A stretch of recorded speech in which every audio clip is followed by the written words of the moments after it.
Hey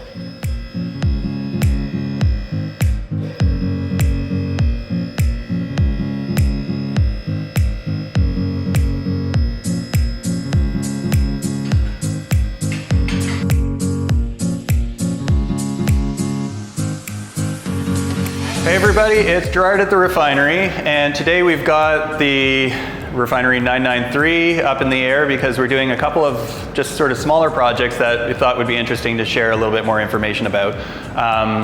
As you can see, we've got the wheels off because we're going to be spending a bit of time inside the wheel wells and just sharing a little bit of advice about how to clean up the wheel well area as effectively and as easily as possible and to get the best results. You know, with a new car, it's a little less complicated, I would say, to kind of really go to this level of detail where, you know, the outside looks amazing, but when the wheels are on, you rarely see the inside. But it is a nice feature that, you know, sometimes if you are getting up close to it and kind of really looking at a car that you enjoy or that is yours, it's nice to have the wheel well areas also really clean and shiny as well. So really the best way you can do it is when the car is new, to have the wheels off and do maybe a coating, use a good quality wax or even a ceramic coating on any painted areas that are in there. A lot of modern cars will have plastic fairing, so that's sort of less of an issue, both, you know, at the beginning, but also as you're maintaining it. You know, a plastic fairing you can scrub pretty easily and dress with a plastic dressing in order to keep things looking black and so on. On an older car such as this one, there's actually painted areas, there's exposed, sort of polished exhaust areas, there's a bunch of the suspension bits that are exposed and you know, look really great when they're cleaned up and when they're treated, but also look extra grimy when there's a lot of spray and dirt and everything that kind of gets kicked up in this area.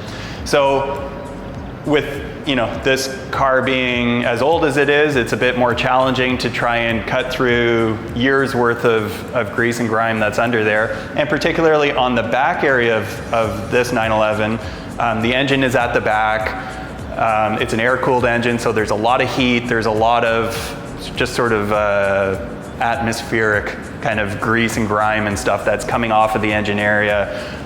There's always a little bit of drips and leaks in an air-cooled engine as well, which, you know, eventually will turn into some sort of splatter or some sort of vapor that ends up kind of mucking up the area in there.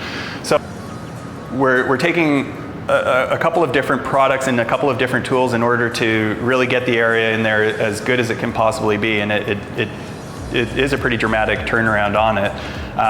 But what you'll find is it's great to start off with an all-purpose cleaner, right? Because there is loose dirt, loose sand, mud, all that kind of stuff that will come off really well using an all-purpose cleaner. And we've got P21S here that we like to use, but there's others that will suit the purpose as well. But that's kind of our first step, is we'll do a spray down, we'll use an all-purpose cleaner just to see, you know, what's coming off and what's staying.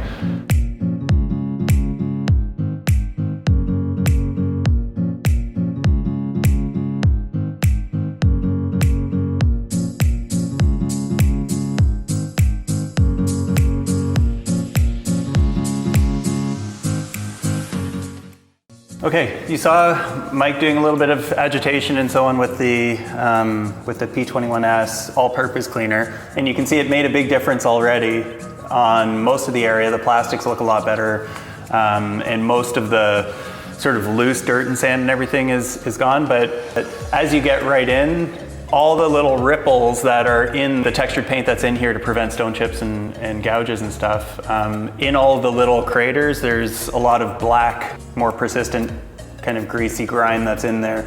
So that's about as good as you can do using all-purpose cleaner. And again, you could do a couple of different passes and maybe chip away at it a little bit more, but by far the more effective way to do it is to now come at it with another product like Geon Tar. Whenever there's sort of a grease-based grime that we're trying to remove, it comes off very, very simply and easily with either a wipe of this on a microfiber or these are the types of brushes that we're likely to use kind of in and around to, they're soft bristled, but they're stiff enough that they can give you a bit of agitation, and these work really well both on the textured painted material as well as the control arms and the suspension areas in there, and even some of the exposed exhaust pieces, brake calipers, all of that stuff. So these are a great brush to use, and you can use them both with all-purpose cleaner, or once you've gotten all the loose debris off, then when you move to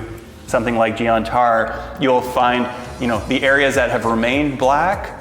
Again, you can wipe them off with this product, either spraying it directly on and wiping it with a microfiber, although you'll make a real mess of your microfiber.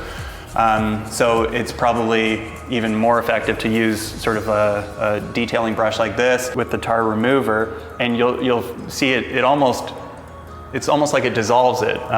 The other reason why we like Geontar in particular is because it is so effective on grease and oil-based grime, but it's also really, really safe for finishes. So it will not damage like a ceramic coating, for instance. It doesn't oxidize metals, exposed metals like cast aluminum or something like that. So we like that it's super effective, yet safe, and we're not using something extremely harsh like an acid or something like that to try and dissolve off the grease, or if there's minerals or other types of dirts. This will loosen and remove the oils and leave behind something that we'll always follow it with sort of a soap or an all-purpose cleaner pass again to remove just anything that was left over and kind of get it properly clean again. So that's sort of the secret to this area. Whether it's the front or the rear, both are treated very similarly. And then the black plastics, like I mentioned before, like there is a plastic liner in here, and we will use just an all-purpose cleaner and a little bit of agitation in order to get that plastic sorted, and then we'll either dress it with a plastic dressing, or we might use something a little more permanent, such as like a plastic dye, or it's kind of like a trim restorer product that will add a lot of blackness to that plastic, and it holds up quite well as well. Okay, we're just finishing up with the last steps of this process here. As you can see, in the camera now, from where it started to where it is now is drastically different.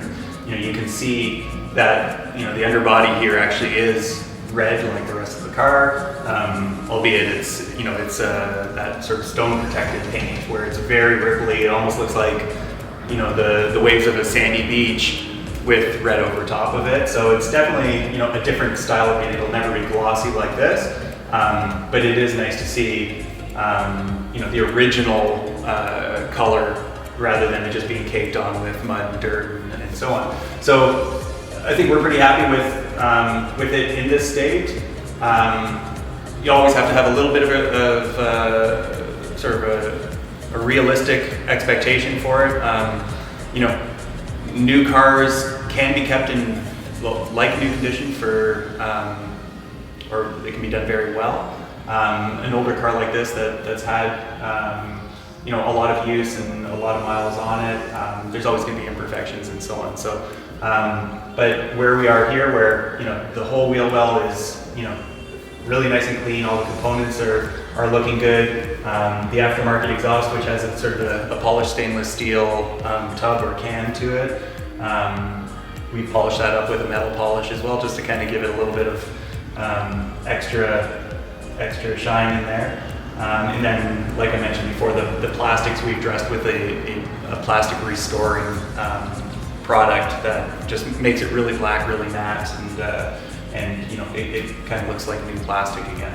So anyways, hope you learned something from this. Hope you enjoyed the video. If you have any other questions, you can leave them as comments for the video, or you can reach out to us. Our contact information is on our website or Instagram and Facebook. We try and respond to everything there as well. So feel free to reach out with any questions or product recommendations or process recommendations. We're happy to help. Thanks for watching.